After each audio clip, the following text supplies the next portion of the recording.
don't know. I don't know. I'm looking, yeah. Marc Clarke, that's classic. I love it.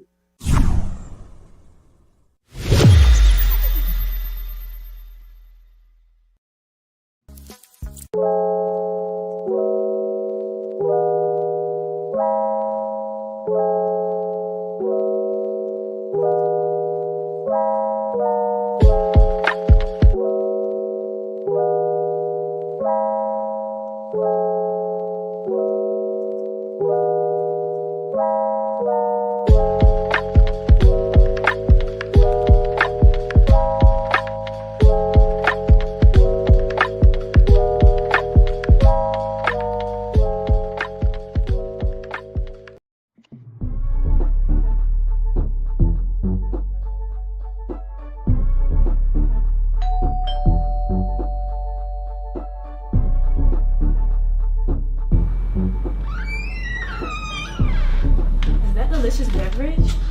Duh.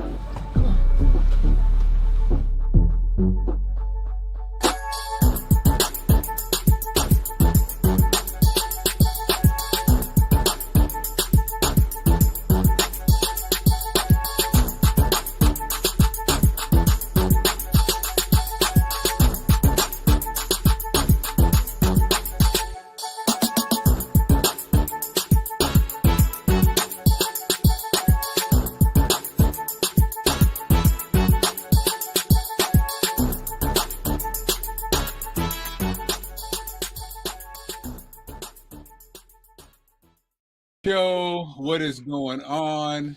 I'm trying to see. You see me? Yes. No. You can't see me? Nope. But I can see me. To it, wanted to see what happened, man. Okay. See, Bootsy, I can't give you the keys to the car, man. You messing Never. with stuff. Yeah, Never. All I did was put you on, but I don't want the keys to the car. I So can't you don't give got to the worry keys. about the. I can't give you the keys to the car, Bootsy. You are putting it on the screen up there dancing. I just, I see what we have to do here. So, But I always thought this program could use more of me on the screen. But welcome to the show, Bootsy. Have you got around to watching the Kanye West joint or not? 100%. I'm actually going to watch it again. Oh, Incredible. Okay, I can't good. I can't even put it into words, bro. We were talking about how you were saying how Kanye is giving you the green light to be yourself because you sometimes downplay yourself. Hilarious.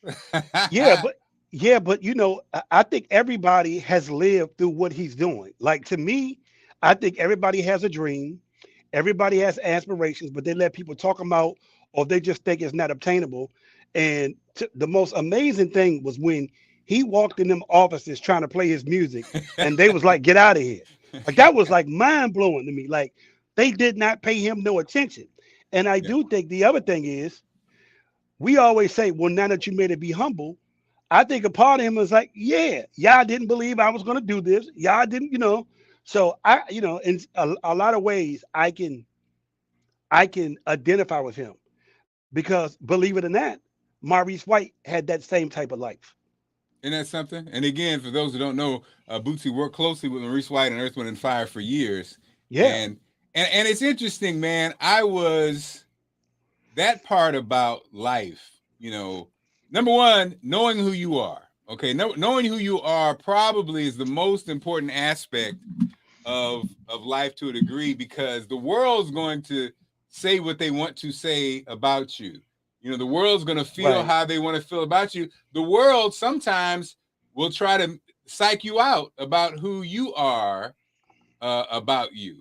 And so, but also, I think with him is know what it is you want to do and just don't stop doing it. The thing about Kanye is he knew what he wanted to do. I think in this world, a lot of people really do know what they want to do. They just don't know if they could do it or if it was obtainable. The story to him is know what you want to do, have blinders on, and keep working on it, and don't stop till you get there. Like, because I think in a life, a lot of people know what they want to do, but they don't know how to get there. And also, I'm rambling. Always to me, and I tell my student this: know what your end game is. Know what it is you want to accomplish. Like kind of have an understanding of what your target mark is, and then when you get there, you can adjust. But know what it is that you're trying to accomplish. Know what it is you're trying to do. I live this life right now is because I work for the Department of Recreation, and I would say 70% of the people still, after 6 years of this program, do not understand that I am focusing on the educational component of it. And in their mind, it's only rec. We don't necessarily do that. No, we do it. You know what I mean? And I understand with me, I know what it is I want to accomplish. I know what my end game is, and I don't deviate from it. I do not. And your story as well. You know what I mean? Like you could, rest on your laurels, celebrate. You've had an amazing run, but you're still out here actively because you know exactly is what you want to do. A lot of people just need to know what they want to do and focus and find different means. We are on YouTube.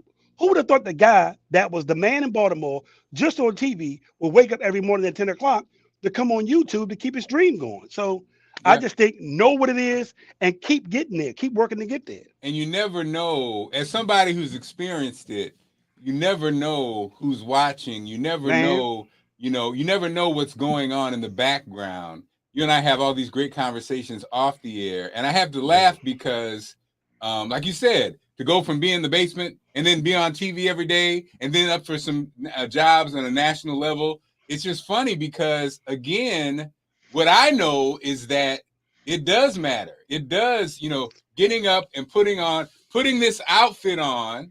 Mm-hmm. Allison cracks on because when she comes home, she's like, where you going? Or whatever. I'm going to work, and right. For me, this is work because it's getting reps in, it's growing your audience. And like right now, the little I said there's 6 people watching, but who knows who can watch this 10 years from now? Who knows who can watch this next year? Who knows who can watch this later on tonight? You never know, and that's why you can't. People, man. I think sadly the kids are obsessed with views. Kids are obsessed with followers. Instantaneously. It's almost like a microwave. If they don't see it happening right then, they don't think it's working. And even the people who are doing, like I see some of these, like there's a couple, people who are doing these couples who are doing skits, and they're on social media to get followers, and it's kind of like you said, Bootsy. I think their end game is they want to get followers, and then they think that followers translates into money. And okay, that's cool, but what's your real end game? Do you want to be a comedian? Do you really want to do movies? Do you really think these bits? Just for bits like, pranking your wife and she falls down and hits her head. It's like, that's kind of like, okay, what is the end game? The end game, we know what they want to do is get viewers, right? But okay, so now you got viewers. What do you want to do with that? And that's something I think because we've worked in media before, that's the part of it that we understand that I think a lot of people don't. Now, hey, a lot of people, that's what most people who are doing this social media thing, who have all these followers, to be honest, they do a better job than the pros of getting the followers. Exactly. Now, do they do a better job of growing the brand and building engaging the followers, engaging and brand loyalty, and also something else, Bootsy, what you just said when you talk about end game? I just believe, and I think the reason me and Allison have a certain degree of success, we may not have 1 million views, Allison does, but I think one part of our brand is that it genuinely is built on creating a positive outcome. So in other words, when I have the microphone, my goal has always been to entertain, educate, inform, and hopefully make somebody feel good and hopefully give them some information that they can take and make their life better. And I think that outcome, you can never lose with that. You know what I'm saying? It's not about making billions, which of course we're going to make billions, but it's about living at the end of the day, any show that I'm a part of, anything that I'm a part of, I want to make somebody's a better person and hopefully give them a light or encourage them to keep going. And I think with that formula, it may not give you the millions and billions today, but in the long run, I just think there's always going to be a win. And people say, well, if that's the case, then why don't you syndicate it? Why don't you this one that? I'm not worried about that. The stuff that I control is what? Have a great family, have a great family life, have people around you that are loving and supportive, don't have drama, you know, if all the followers that Allison has and that I have, we rarely get any kind of that. You know, people be like, I hate social media because they have those crazy interactions. We get very little of that because I think we hand out very little of that. You know what I mean? And even if But you're you met, guys, if you're but met you with guys, it, but you guys are really honest, and I do think from your perspective is there are more people who live you guys' lives who are parents working together, trying to raise their kids, put them in the best situation, trying to navigate life, health, finances. I just think it's a lot more people that live you guys' story and resonate versus the person who's trying to make fun of their wife and trying to get laughed. There is a real honest sincerity about you guys. It really is. And I just think it's, you never know who you never know who you are connecting with, but you never know who you are inspiring to keep their situation going as well. Like, oh, yeah. mean, Mark, you really put everything out there. Like, I know I've told you this, but I don't think I could have put my health journey going under, having the thing, doing this for my family. Like, literally, I think what you do is you let people know that it's never too late. Keep going, and it's okay to be open and honest with yourself to move to the next level. So I think that is what you guys' connection is, that you guys live the everyday average life. No matter what it is, you guys are on the same level, same humility. And I think that is a big part of you guys' success, which is probably why you might be on radio soon with your wife. Who knows?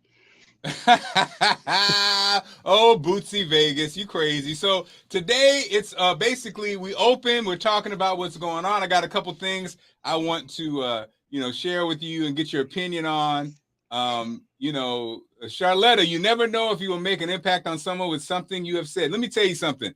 How many times if it's church, if it's on the bus, if it's wherever you are at the gym, and somebody says something that just makes you be like, makes you just that 1 second, you might be eavesdropping on somebody's conversation. You might be observing, something that I observed, and I just always in my mind always was that I did not want to be that kind of couple was, have you ever seen married people out or couples out and they just seem like they are unhappy? You're going to dinner, they're sitting across from each other, and man, it looks like they are sitting in there. hell. Y'all just sitting there eating. It looks like their energy, and it's very it's funny when you when you see that, or I see husband and wives and I laugh because because it's your wife or your husband, sometimes you do be snappy, or you'd be like, they'll be say something nice, baby, are you okay? I'm fine, and you see people and you see how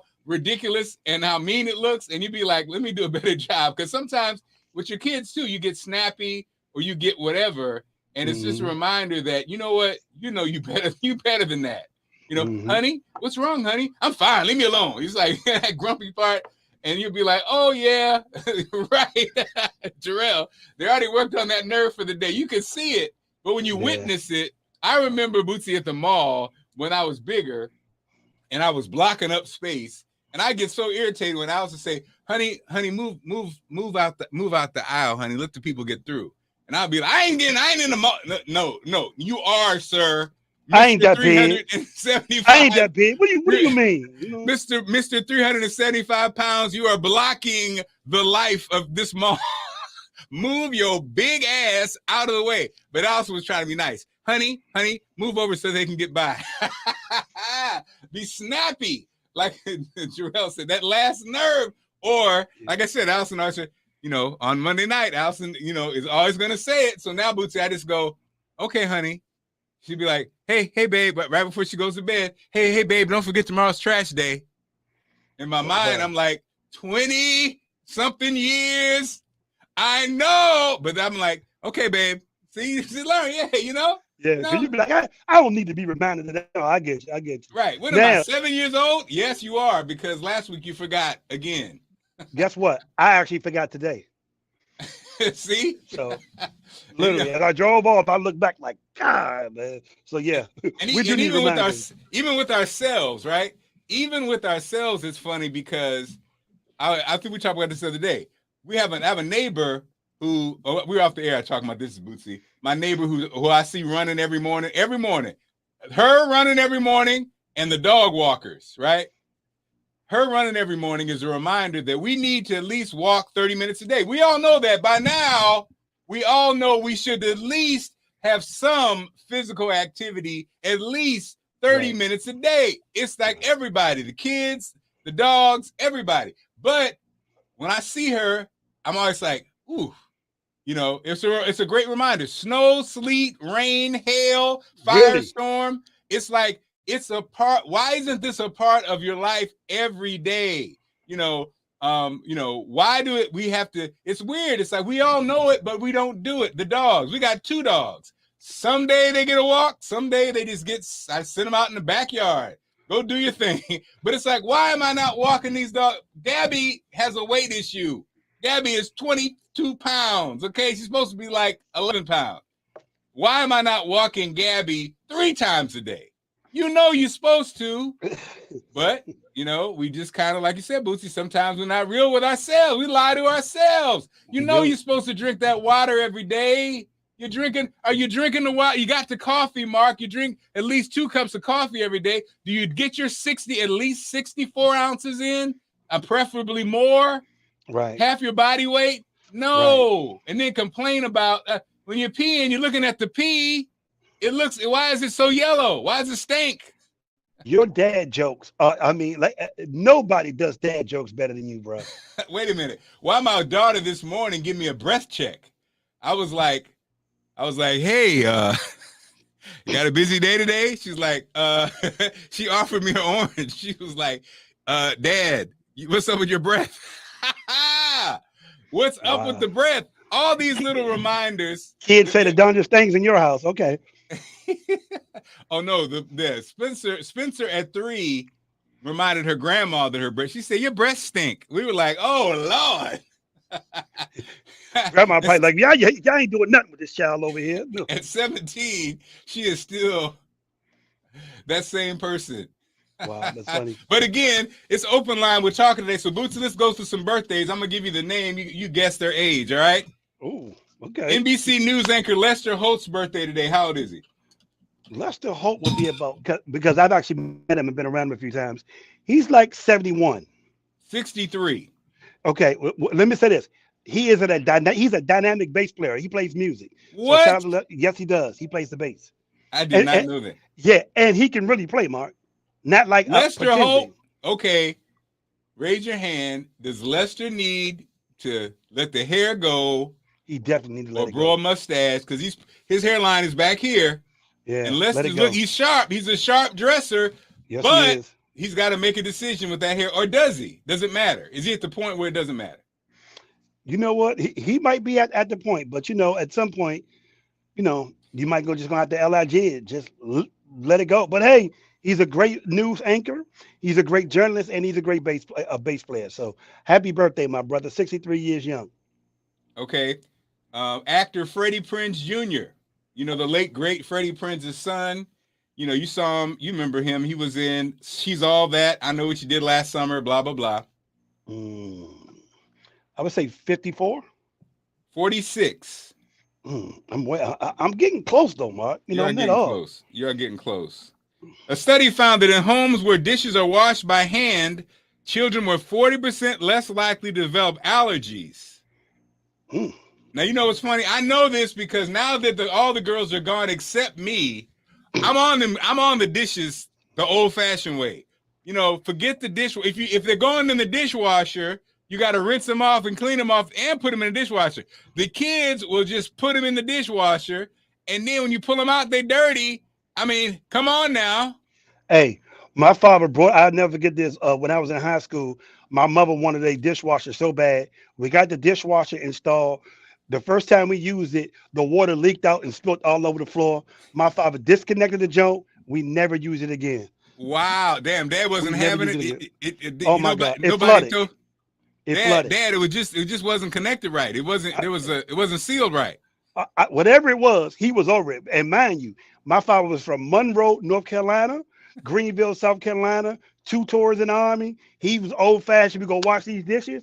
Man, my mother went through all this work to get it done, installed. It flooded our kitchen. Okay. My father was like, we ain't never doing this again. That was it. So shout out to dishwashers and people who keep their hands clean. because Girl that's said they probably also said it's better for heart health on another study I saw a couple weeks ago who knew watching this. Let me tell you something. I brought it back, y'all. I brought it back. So you do and this is the other thing, the kids, now this was me and Allison where we did disagree. My mother was old school and didn't play that. Allison is more patient and kind, but she still gets as frustrated because she waits to build up and go off versus if you just have them do it the right way. So a part of the dishwashing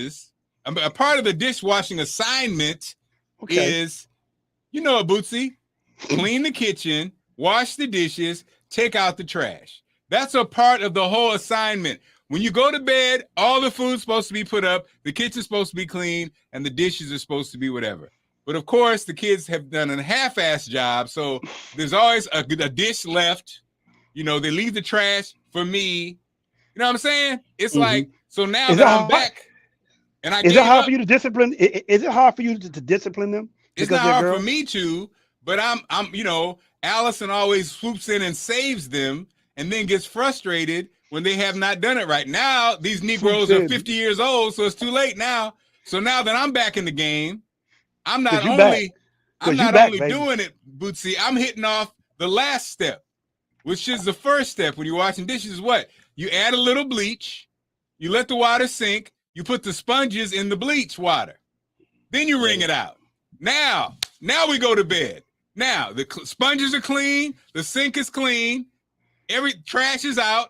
Let's go. That's how. But again, my kids sadly have done a terrible job. But I blame Allison because she was too nice to him. Because my mom would have been on that neck when they were 8 years old. And you could never escape. Like in our generation, you could not get out of stuff. Like you ain't going nowhere until that room is clean. You ain't Thank going God I ain't nowhere. got no daughters though. Thank God I don't have no.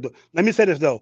I think it's different when you got girls. Thank God I don't have no girls. I know for a fact I cannot. It's not different if you got girls. It's different if they got a mom who intervenes. It ain't no different. These little Negroes ain't no difference with me. They know it. Ain't no, people say, oh, they got them wrapped around your finger. No, they do not. I don't care. But they do have a mom who's a safe house. Okay. So I don't have, sometimes I feel guilty because Allison's dad definitely was, oh, my baby, but again, oh, I'm not. I'm like, what? That's me. But they know I love them, but they know, that's just how it is. But look at Jarrell. I take them phones, TVs. Yeah. No. Yeah. Mom is a safe house only because it's just a difference because it was different. My mom was, overstressed, a single mom. So a lot of that stuff was because I get it. She was just stressed out. Everything was a big deal. Exactly. Everything was and everything was a big deal because mom was stressed the hell all the way out. And so I knew that. So when you came home, it wasn't no mom. It was I give it one mom, and then keep it moving because you don't want to get the mom. What? What is it? What is it, Mark? What do you want? I just want to say I love you. Are you reliving this right now? Is this going? Is this taking you back right now? Yeah, that was it. What? Okay. What? Okay. I see it ain't went away. Okay, I got you. But that's also Bootsy. These kids, they didn't have that. See, they be like bugging. I have a very good sense to when to at work with your friends, with people. I have a very good sense of when to not get on that last nerve. Like my girl said, Sheridan said, I'm gonna have a matter of fact, so much so. I remember one of my girlfriends, I would tap out early and she would be like, she complained about it. She said, every time, whatever, I know you don't. I'm like, yeah, if I sense that little thing, I get out the room. She's like, no, I need you in the room when I'm in that position. I was like, shoot, my mom, you did not want to get in Jackie's way at any point. Wow. Hey, but let me thank the birth gods for not giving me a daughter. I got students right now who are females that I can't even discipline. I called 2 of my students last night and said, could you just, if you do not show up to my sessions, can you just let me know that you are right? Like I can't even dock the girls. I'm bad at that. I'm not good at disciplining young teenagers. I'm not. I am. The thing next to Jackie, I am. But at the same time, it's a different world. And no, you're right. I have learned. You got to do it.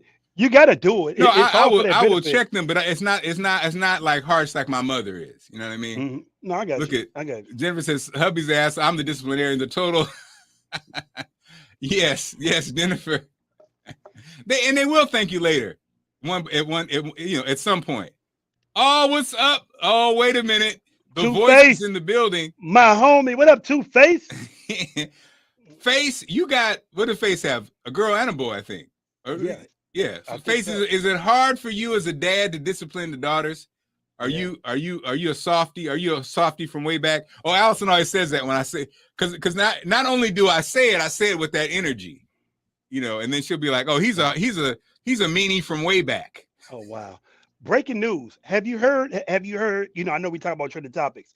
Have you heard what happened to the football player Calvin Ridley from the Atlanta Falcons? Oh yeah, for betting. Okay, so, Voice got two. I thought Face had a girl. He got two boys. Two boys. Awesome. I'm sorry, 2 boys. Now the interesting thing is, Calvin Ridley bet $1,500 and all together. He had 5 bets on his phone. He bet $1,500 that his team is going to win. He is now suspended for a year, and it's going to cost him $10.3 million. Woo!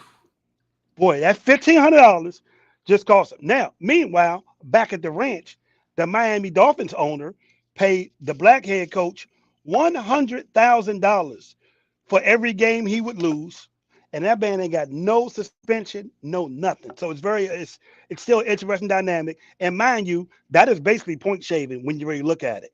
But the other thing I feel like that I don't know if everybody in America is truly understanding this now, is that sports betting on your phone is now the way of the world. Yeah. It really is. Like, I don't know if people fully understand. This ain't like Pete Rose back in the 80s. Yes. Like, everybody got the sports app on their phone. You're going to look at it and be like, man, let me put $10 on it. You know what I mean? Like, people been playing the lottery for a year. Now, I was watching different news programs and I was watching sports programs, and everybody talking like it's some amazing thing, as if like sports, like in DC alone, in the DMV, we have 5 different sports betting apps. 5.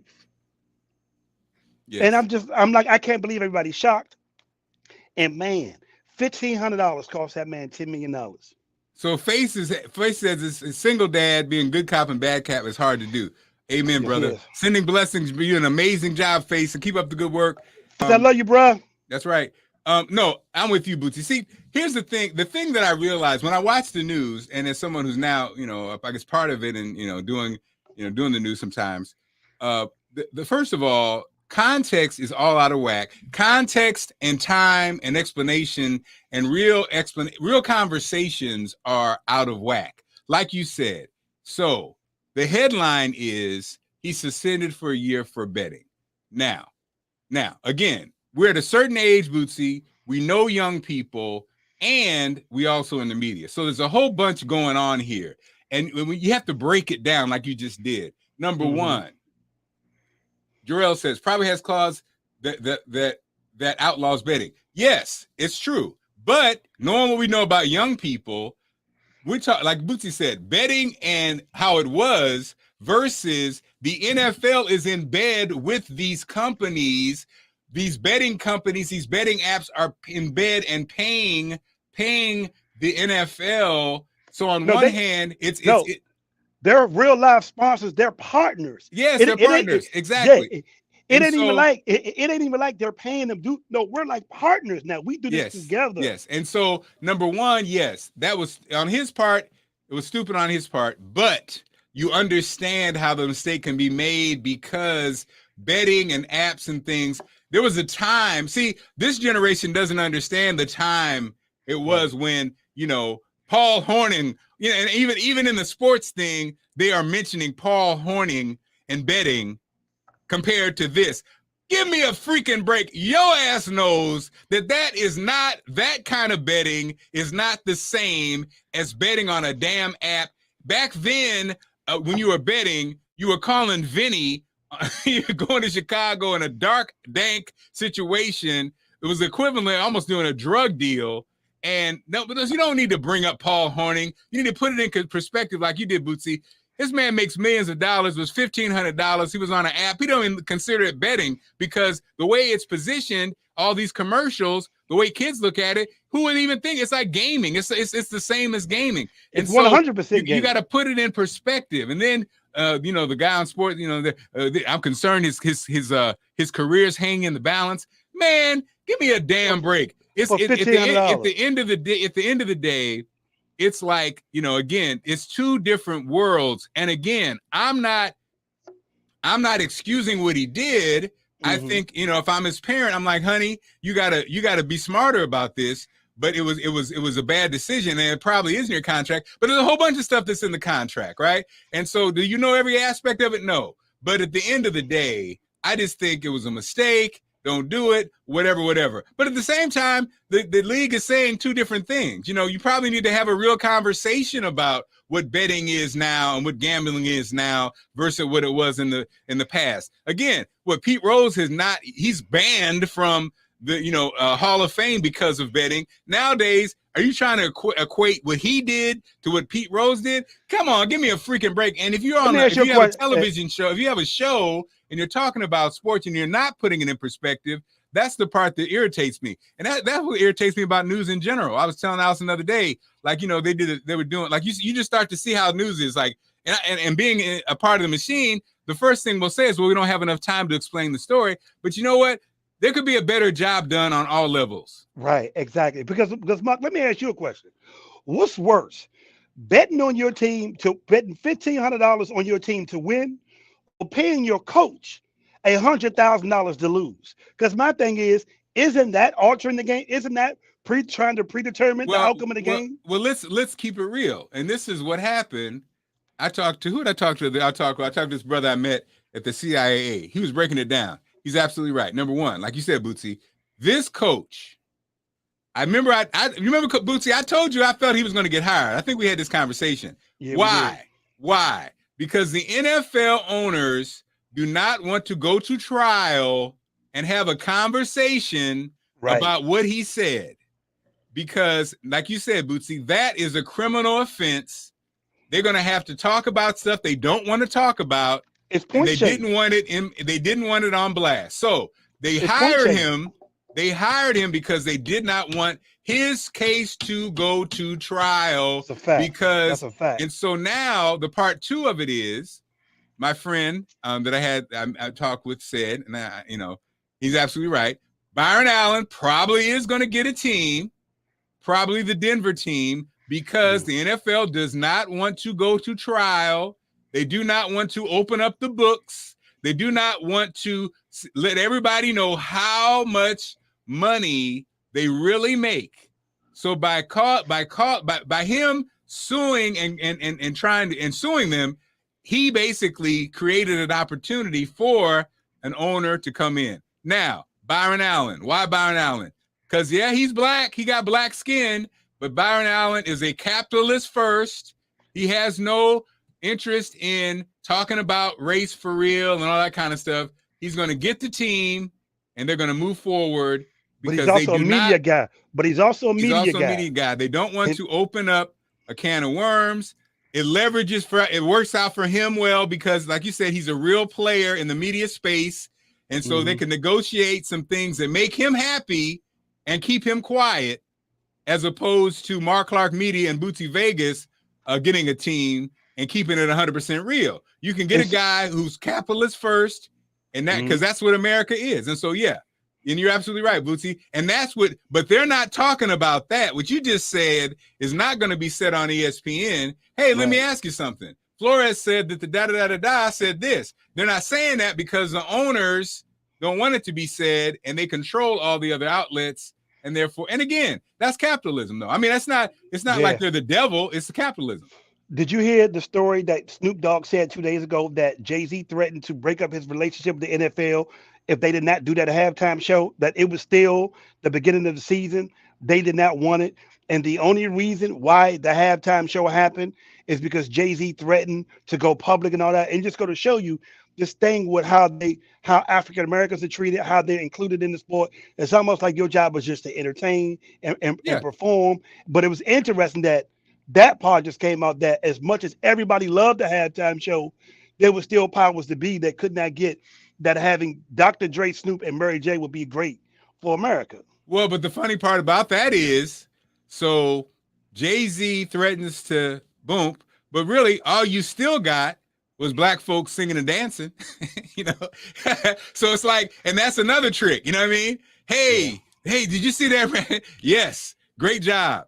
What's going on with the coaches? What's going on with the owners? Oh, we just saw a good rap show. We saw, you guys can always sing and dance for us. But as far as being real partnership and all that kind of stuff, you know, not going to happen. So now, speaking of that, I wanted to hop on. Speaking of Snoop Dogg, this is just fun. Again, I don't want to offend anybody, but this is Snoop Dogg and Jamie Foxx rapping and singing on Sway's show. Just the you know, just doing what they do. I just thought it was, of course, always creative, always fun. And then we'll hop on that comment that Smokey Robinson said about the black term and get people's opinion on that. First up, entertainment. There is cussing in this. There are some offensive language. So if you are offended by the nigger and hoe and other words, then cover your ears. I thought maybe we could have something. Can we do? Snoop, maybe you could do something. Jamie, come in with a hook.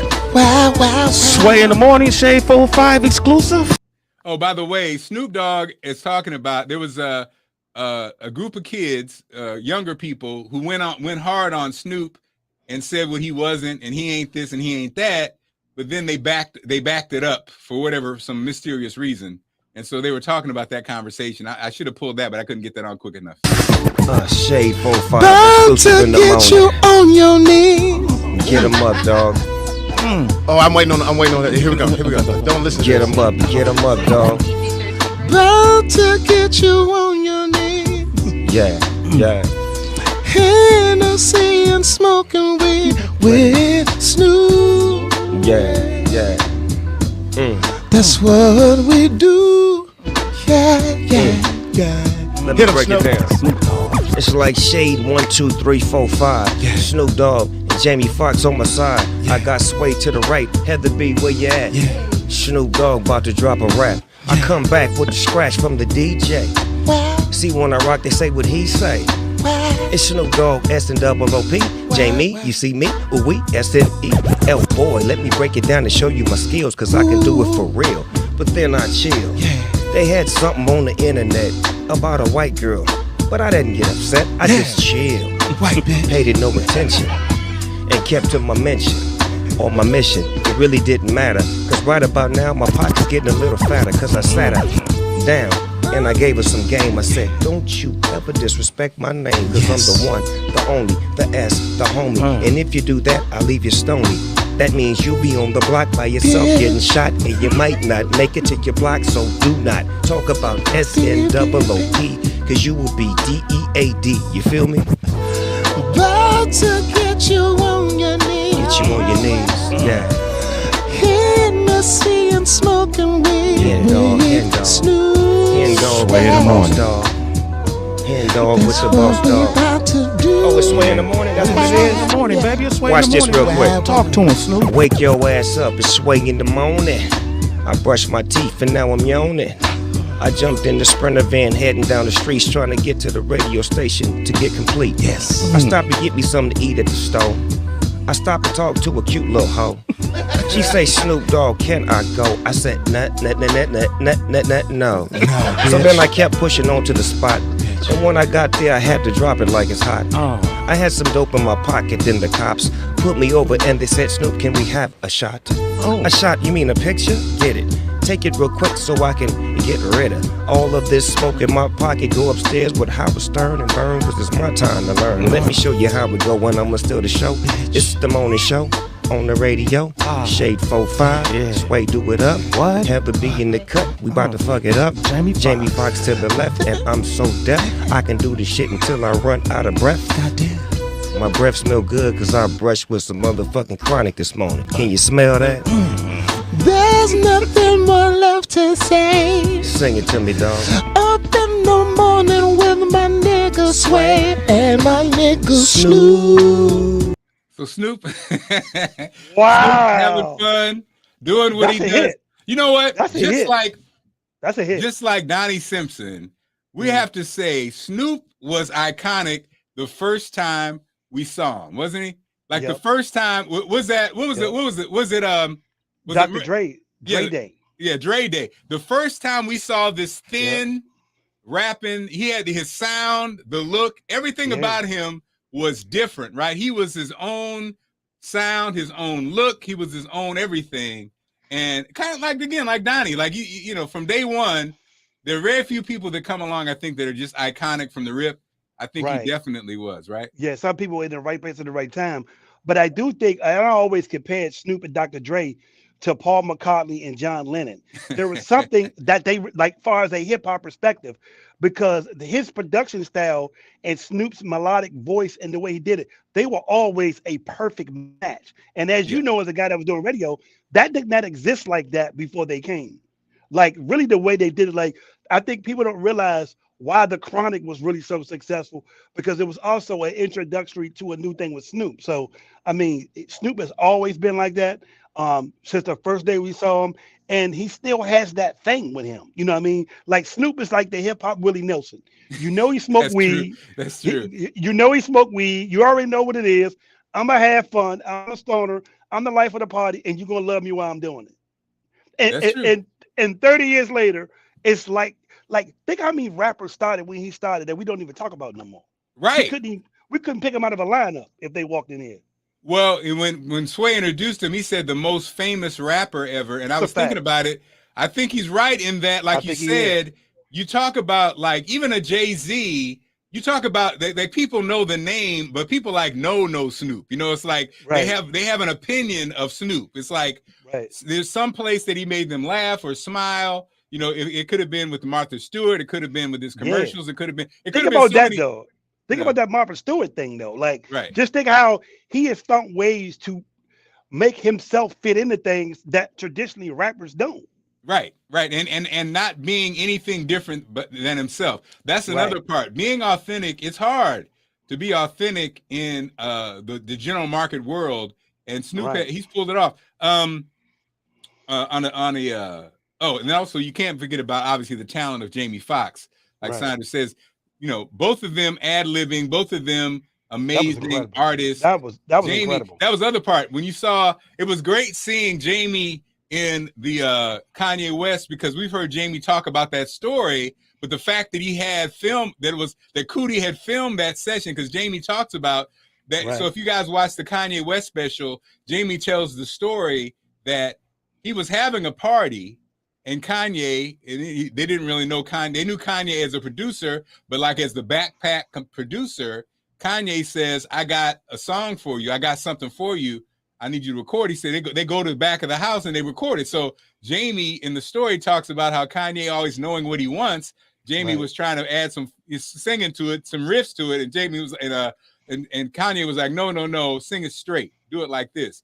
Also, what I thought was cool about the documentary was about first of all, how many artists, very few artists we had a chance to see in their infancy as an artist all the way till they make it to the top and see who they are. And the thing about Kanye that I think for some probably was surprising was how just how cool he was. He wasn't, you know, he's a lot like Bootsy. He's a lot. He's talented, but he was very cool and respectful to his friends and for people, you know, and he didn't really come off. I mean, people I think even the president called him a butthole, but I think what you saw was he's not that way. Even though he knows what he wants, he was stories. Two quick stories about him. So when he first did his run, I was in a band called the Listen Band. Twice Kanye West was supposed to just do a walkthrough. For everybody that's listening, please go Google Kanye West in the Listen Band. Both times Kanye was there, he just jumped on stage with us. He just jumped on. Like, you know, he was there looking and he was like, hey, can I get up? Like, that's just how he is. He goes with the moment. You know what I mean? He's really sincere about the music. And I've never thought he was a butthole and I don't think he's arrogant at all. I actually do not think he's arrogant. But did you hear how much the producers got for that movie? Did you see the number? No. Netflix gave them $30 million. What? Please Google it. What? The two producers got a total of 30 million. That's how much they wanted it. $30 million. So once again, Wow. it shows you the power, the earning power and potential that man commands. No matter what you say about Kanye, when it comes to clothes, you know what I mean? Whatever it is, like, and I'm gonna tell you why I think where he don't get disrespect for. Them gospel albums have been really, that Sunday service thing that he has been doing. Crazy. They have been incredible. Yep. And I actually had this argument with people about, well, if he brings people closer to God, if he makes people more spiritual and want to listen to this music, doesn't that make him even more of a genius when it's technically not supposed to be his thing? Right. Yeah, like Right. like everything he does, he's successful at. People that make fun of this man's clothes, people that talk about it, man, guess what? They still buying it. They still buying everything. So, well, it's almost, I think, like you said, I think people don't understand really how big it won't. People don't really understand it probably till he dies. But the blessing is he did have this great, amazing documentary, which I mean, many artists, right? To have somebody film you from the beginning, it's amazing. And then also, I think it helps you understand. So you understand, number one, his mom going on. His mom was amazing, just from a standpoint of all 100%. Of us who've lost our mothers were our cheerleaders. Her cheer was special. Even the way she's an instructor. So the way she talked to her son, you know how often she said his name, it brings tears to your eyes because she was just so like, that's brilliant, Kanye. You're wonderful, Kanye. She was just, programming his mind, right? Building him. But the other thing, and I know you know that, not to cut you off, people don't understand what you lose when you lose your mother. You really lose a part of you that you can never get back. I don't think people understand what that can do to a human being. And especially when somebody been with you for day one, and when you finally get here, your mother can't reap none of the benefits. Let me tell you something. Man. Let me tell you something. And I get emotional because of this. Okay, I'll tell you two things. Number one. Ain't no crying on here today, bro. No crying, Marc Clarke. So imagine, Bootsy. So my mother, who was here in an assisted living, in Tacoma Park, my mother watched Allison every morning. And my mother demanded, of course, that they turn the time to Channel 5 to see Allison. Okay, so you can imagine. Now, I'm her only son.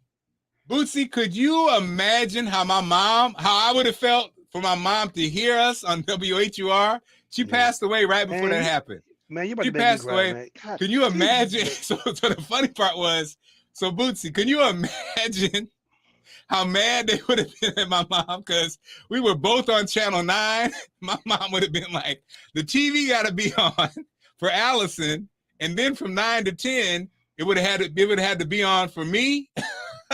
My mother, it would have been crazy. So here's the last one. So my a gentleman that I met when I did Channel 9 as an author is a high-powered agent, right? In fact, he represents Lester Holt. So he hit me and said, "Hey, Mark, I'm submitting you for this job in Detroit." Now, Bootsy, understand, I was born in Detroit. My mother love affair with Detroit. So she had me, my mother leaves Springfield and goes to Detroit. And so she loved Detroit. Her friends were there in her, early 30s, late 20s. And so she has this love affair with Detroit. And I went to submit my every vacations in Detroit and visiting her friends in Detroit. If I get this job in Detroit, Bootsy, can you imagine again? Could you imagine? It's just overwhelming. But anyway, the mother's I've been love, there. you know the deal. The mother's love. Guess what my father told me the day my father fought in 2 wars. My father was an Army guy. He was Alpha 100 to the core. When I got on Donnie Simpson, he told me come straight. When I won the contest in D.C., he said, come in. He looked at me and said, man, if your mother could have lived to see this. And he bust out. That was the only time my father ever cried in front of me. That was the only time. So trust me. He said, man, if your mother could have lived to see this. So trust me, bro, I get it. And I don't think people understand those emotions. And then you have to venture on and move on and still be, you're dealing with all these things, and the one person who believed and empowered and told you, and I don't, so when Kanye had these outbursts, normal people can go to a psychiatrist or a counselor, whatever. This man got to go work. He got to go create in the studio. Like, I don't know if people have really internalized what he had to fight through and deal with. And also, and this, I don't know if everybody knows this part of the story. He paid for his mother's surgery when she, and he has blamed himself for that the whole time. Wow. He paid for her to get the liposuction. And to this day, because I know this for a fact, he blames himself for that. Now, that was not in the documentary, but that's a lot to carry on. Yeah. That's a lot, bro.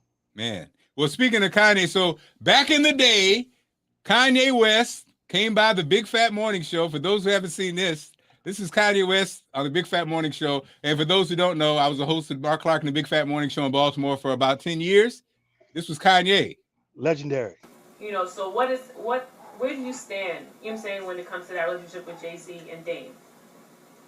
What do you mean, like, where do I stand? Because people are saying, well, hey, are you standing next to Jay-Z and Dame's my man? Or like, what is that? It's just hard because I'm signed to Rockefeller Records, and Dame really put me on, like, really brought me to the rock.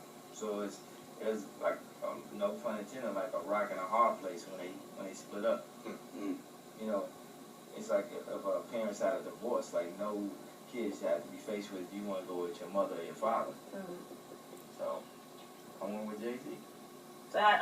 So you still, so where's your relationship with Dame now? Even though, does everyone feel, does Dame feel that everyone abandoned him? Does he feel that way? Or is... No, Beans is one, it's not everybody. Except for Beans, but Young Guns, you guys made the rock. Y'all made Rockefeller. Yeah, it's a hard situation. It's like that's it. Do y'all talk? Do you talk, or is it still tough right now? It's more like I talk to him like when I see him. Like we still cool. Mm. But I don't call him and be like, yo, man. You see the game last night? Yeah, I saw the game. I was at home by myself watching the game. Yeah, I saw the game, Kanye. Is there anything else? Anything else, man? No, that part, as an artist, you're an artist, man. You're an artist. You're the example of what an artist is. John Legend said, Kanye's vision is what makes him special. Mm-hmm. For whatever it is, videos, music, whatever. Does the business side of the game, man, does it kill you? From an artist standpoint, is it very, is that painful? Yeah, it's painful. But I'm always a product before promotion. Always, music before marketing. I'm making this as I go. I'm just playing off the inside alliteration. Alliteration. See, I need to take that English class. Go back to that poetry section. Well, people say you're the savior because the Young Guns and Memphis Bleak album didn't do as well as anticipated, right? So everyone's anticipating to Kanye to kind of like save Rockefeller. All that pressure on you to make it. What's it? Why do you think he is the savior? Oh no, yeah, man. I don't particularly care for the other artists. I don't say care for. I think what it is I really do think if you're talking about a basketball team, Kanye is the first round draft pick. The guy, he's the LeBron James, and I think the other guys were were B players. They weren't in the same league, so it's a lot of pressure. Y'all be snapping. I like how y'all don't do none of that politically correct. No, I appreciate that. We rarely get anybody in here, so we just. I ain't got worried about seeing them. Even if y'all was dissing me right now, I would respect the fact that y'all just speaking your mind. That's all I want.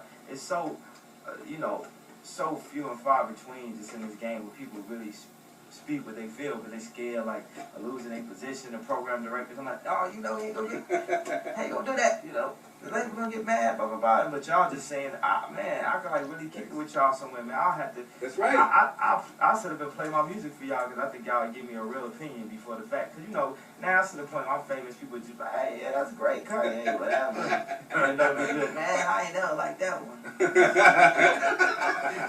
Well, speaking of that, Kanye. So, yeah, that was Kanye coming through. That was good. That was good. he did have a backpack back then, and you know, it was just interesting. Like you say, he was fine. You know, he was fine. You know, back in this thing, Bootsy, back in the day when stars used to come through. Imagine that, when stars used to come to the radio station and actually sit down and talk to people, right? Wow. Boy, remember the day. Remember the now, day. now everything is Zoom and StreamYard. So, and lastly, this one right here. Smokey Robinson on The View talking about, they just played a clip for African American, talking about African American. He gave his thoughts about being an African American or saying African American. Yeah, it's very interesting. I'm a person, I resent being called an African American. I really do. Now, I've traveled all over the world, and Africa is one of the few places in the world that I've never been yet, okay? But I think that when you do that, you're disclaiming all the things, all the contributions that Black people have made to America. You see, I consider myself to be a Black American, and I enjoy being called Black.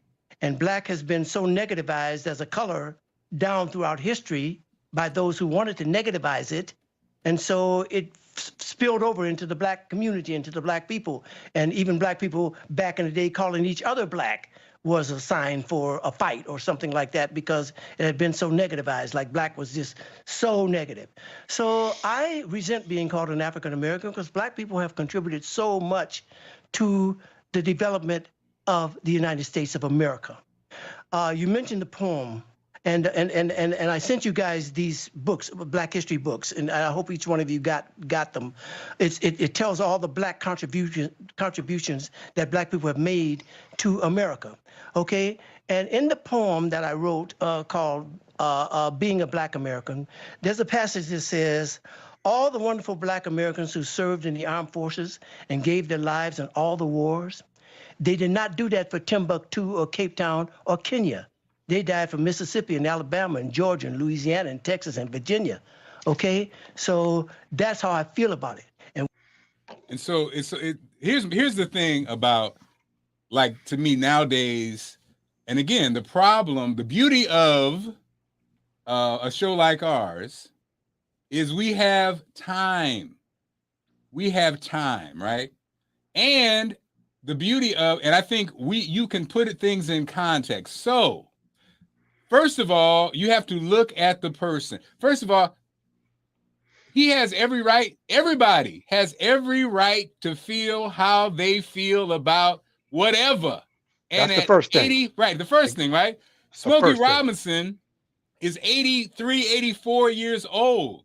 So it looks amazing. Smokey Robinson came through a time when we were called colored. First of all, it's almost like the when you've been oppressed, when you've been disadvantaged, when you've been a victim, when you've been victimized, you're fighting for so many things. Right. It means different things to different people. He remembers the time when the fountain said coloreds only, whites only. He remembers the time when I'm Black and I'm proud. James Brown did something that no one ever done before and embraced the Blackness in America. The afro, the wide nose, the dark skin, the everything about African about us, embrace it and stand on it. He was there. He was there in the 80s when Jesse Jackson moved to the African American thing. So you know, him feeling how he feels, man, I have no problem with Smokey feeling that way. Now, the fact that Smokey's in his 80s and never has been to Africa, that's interesting to me, but that then that speaks to how he really feels about it. And it's funny because I think, Bootsy, the thing about conversations like this in the barbershops and this and that, if we got relatives in their 80s, from Bill Cosby saying pull your pants up to Smokey Robinson saying he don't like to be called African, we got people in our family who represent those points of view. And my thing is, you got every right to feel how you feel. And I think everybody comes at it a different way. You know, Allison's parents were in the Peace Corps. Allison lived in India. Allison lived in Africa. You know, I'm from Springfield, Illinois. My grandfather was a printer. He rode for Marcus Garvey, who was Jamaican, right? Or I think from the islands. But anyway, what I'm saying is everybody's informed differently, you know, and it's not, to me, a right or wrong situation. I'm not outraged by it. I'm not offended by it. I understand it. What's your take? Yeah, and I think sometimes we just need to listen to what the wisdom he was saying. Like I thought he was making some great point, even though if I disagreed or what I would like to be referred to, I do think it was great to have the discussion on our contributions to America as a whole in general. Yes. So a lot of times when I hear elders speaking, I listen and take in for what they're saying and what their perspective is versus whether I think they're right or wrong. I think he made some amazing points. I think some of his points was smart, was spot on. And sometimes I don't think it's that big of a deal to say he's wrong. Sometimes just take his insight in, take his perspective in, and see what you can learn from it. So, I definitely agree as well. And I think he was making some amazing points that I don't think is reminded to a lot of people that no, we did build this country. Yeah, I'm sorry. No, right, and I think that part, how we get caught up, we can get caught in. I had a thought the other day, and I was thinking, like you said, Bootsy, we are so confused, and we are so trying to figure it out, and we've been so victimized and continue to be that it makes you confused. Like just when I was thinking, Bootsy, just think about if we really understood what our contribution is in America. Our worth. Yep. Our worth here. We built this joint, right? 100%. And that's not a theme. That's not a theory. That's a fact. 100%. We built it. We raised those children of those people who oppressed us. Facts. We sacrificed our lives in every war. Facts. We are just as right to be here than anybody else. So when if somebody says to you, go back to Africa or you get out of this country, the part that's so funny, Bootsy, is we have the power to say, no, you get your ass out the country. Yeah. I built this. My people built this place. What did 100%. your people do? I built this. So, but it's 100%. so funny. We're so brainwashed and so off track. Like you said, like Smokey Robinson said, no. You got to twist it. My people built the White House. You get out of here. Right. What did you do? But also think about all the stuff that Black people have created. We created music. Exactly. The whole entertainment. We created sport. Like when you look at what we're responsible for, just as what our resource would be here as well. It's our culture. It's our athleticism. It's our brain power. It's our creations. Like when you really look at it, we literally have a big stake or created everything. Like probably right. Go ahead. No, right. So why would you throw all that away? And now the other part about the funny part about it is not funny, but when you say you're offended by becoming African American, the reality is everybody came from Africa. So at the end of the day, everybody's African. At the end of the day, if you're talking about origin, and it wasn't called Africa, I guess back then. But at the end of the day, I think the conversation or dragging an 84-year-old person to saying that, it's like, it doesn't make any sense. I mean, he can say what he wants to say. He lived his life. He's your grandfather. Relax. He's your grandfather. Show him some respect. Listen to what he said. It's hard for us to have honest conversations about race just in general. Yeah. But at the end of the day, again, I think that's what Marc Clarke Media, that's what Bootsy Media. What's Marc Clarke Media? I see MCM on top of that. So yeah, you know what I'm saying? That's what we're bringing because again, I was raised in Springfield, Illinois, man. I've heard every argument. And again, I believe everybody has a right to feel how they want to feel. Absolutely. Everybody has a right to feel, how they want to feel.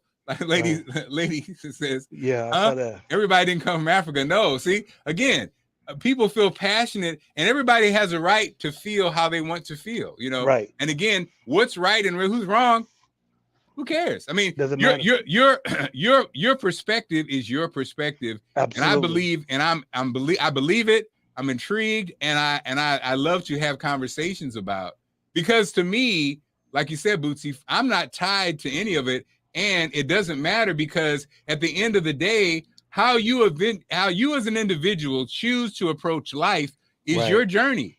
Right. I don't care. My father-in-law, I used to love it. My father-in-law, as a minister, many people would be, oh, so-and-so's an atheist. My father-in-law would say, beloved, because again, his philosophy was, we're all on a journey of of learning. We're all on a journey, and we're all at different places in this journey. Right. So if at this point you are an atheist, if this point you believe you're an alien, if this point you whatever, who am I to say that's not true? You know, because again, who you are today is probably not going to be who you are. I remember in my early career, I was Bootsy, I was in the struggle. Can I really do radio and be a Christian? You know what I mean? Like, it was like I was, you know, I remember my friend reminds me when we were young in high school, in college, he said, you were like, well, I don't know if I'll ever be married because I don't know if I'll ever find anybody who relates to me. You know, and he laughs because, you know, you've been married, you know, he's like, but man, you've been married 20 something years. You remember when you said that? You know what I mean? Wow. And so we evolve, we grow, we learn, we switch up, we change, you know. I have no problem if you deeply investigate. Like, I remember when I went to Africa, you know, a lot of times, like in life, you know, you'd be like, oh my God, you know, people would be like, before I die, I want to blah, blah, blah, blah, blah. And then a lot of things I've done that. You know, and it's funny, it felt like when I went to South Africa, I remember when I was in South Africa, I was talking to the Zulu brother, and he was like, I was like, oh, my brother, I'm home. He's like, you're not home. He said, we did not sell our people. The Zulu did not sell their people into slavery. You're not my brother. Oh, wow. Bootsy, I was like this. Oh, okay. Like, damn, bro. Like, well, all right. All righty then. It was like the Snickers commercial, not going anywhere. Want to get away? Want to get away? But it's okay. All right. I guess. Okay. So South Africa. So I'm not. All right. Okay. Well, thank you, sir. Thank you. Yeah. But the great thing about this whole thing, what you're talking about, which is a great way to really to sum it up, is no matter what Smokey Robinson wants to be called or referred to, his points were right. Everything he said about what we contribute was right. So even if you don't want to be, you mad at him being called whatever or not referred to, his points of what we did here in America and what we built was 100% right. And that's what really everybody should really take from, is the fact that we did build this. Our contributions are humongous, no matter what you want to call us. Yeah. Remember, you have skin. Your family has skin in the game here in America. Well, and the irony of Smokey Robinson being the light-skinned, green-eyed brother, you know what I'm saying, from Detroit. Oh my God, you know Smokey was getting cracked on and talked about, also getting love. You know, it was like it was. But guess what else they say about him, though? But guess what else they say about Smokey, which I know for a fact. They say he ain't got no problem putting his hands up. They say he's very aggressive and he's alpha, and he never had a problem putting his hands up. And you know what? He also ain't had no problem going to that plastic surgeon putting that checkbook out either. Go ahead, Smokey. I ain't mad at you, because Smokey look amazing. How Smokey Robinson look younger than both me and you? Man, Smokey look good. Smokey is living proof that black don't crack. Man, and his voice still sounds the same. He doesn't even seem like he's deteriorating it. You know, normally you can hear people's voice subside, the bass come out. Like, he sounds like regular Smokey. Yeah, and there's a clip. You see the clip online with Smokey in the studio? He's totally serious in that studio, baby. Yeah. I think it was with was it the Bard special, one of them, and they were singing something. He was like, no, I need to redo that. That background was wrong. I need to go ahead and redo that again. Yeah, but the other thing is, Smokey do got one blemish on his record for everybody on social media. Please go look up the drug song "Smoking That Dope" by Smokey Robinson. That is, let me tell you something. That is probably one of the worst songs I've ever heard in my life. Can we please play it tomorrow? The Smokey Robinson "Smoking That Dope" drug song. Allison we're going to wrap things up, but Allison had a good, interesting take. And I was like, this is interesting. She was saying that when you listen to Cruising by Smokey Robinson, she was like, something about that song reminds her of Marvin Gaye. She said she feels like he wrote that for Marvin Gaye. Because it's funny, that song, how sexy it is, and even the groove, that is very Marvin Gaye-ish, ain't it? Put Allison on the radio. Jeez. When you say Bootsy, because he's saying, baby, no, I can just go. I know the line he's got. I can just stay here inside you and love you. That is like, that don't seem like Smokey's kind of vibe, but that seems very much like Marvin Gaye vibe. That's a great assessment by Allison. I think she's better at you to this than you are in this radio thing. In music thing, wow. Well, and you the know what I funny mean? thing is, and it's true, it is so sexual that I think that's what it won for D'Angelo, because he too had kind of that Marvin Gaye sexy, you know what I mean? I mean, Absolutely. Smokey was sexy because he was Smokey, but he was kind of like, you know, he was understated. He really wasn't that direct with his usually, right? Right. But the other thing is that D'Angelo kept the same feel. And Yeah. I think that's why it hit, like it still felt like what Smokey did. That's You true. know what I mean? But he made it sound current as well. So shout out to D'Angelo. We need another record. So please. look, we're excited because tomorrow I'll be live. Is it payday? No, I'm sorry. I'll be live at the Image studio in Baltimore. Baltimore. This brother is manufacturing in Baltimore not only clothes, he also has a sorbet that is sold at the Baltimore Orioles. So he has not only a product, so a hot sorbet that's You're sold gonna have fun tomorrow at the Baltimore Orioles. He also has a partnership where he's sending, like you, Boots, he's sending young people as interns, and they're learning the craft at Under Armour and manufacturing clothing in Baltimore. Wow. That's on Wednesday. Then on Thursday, I'll be in DC, National Harbor.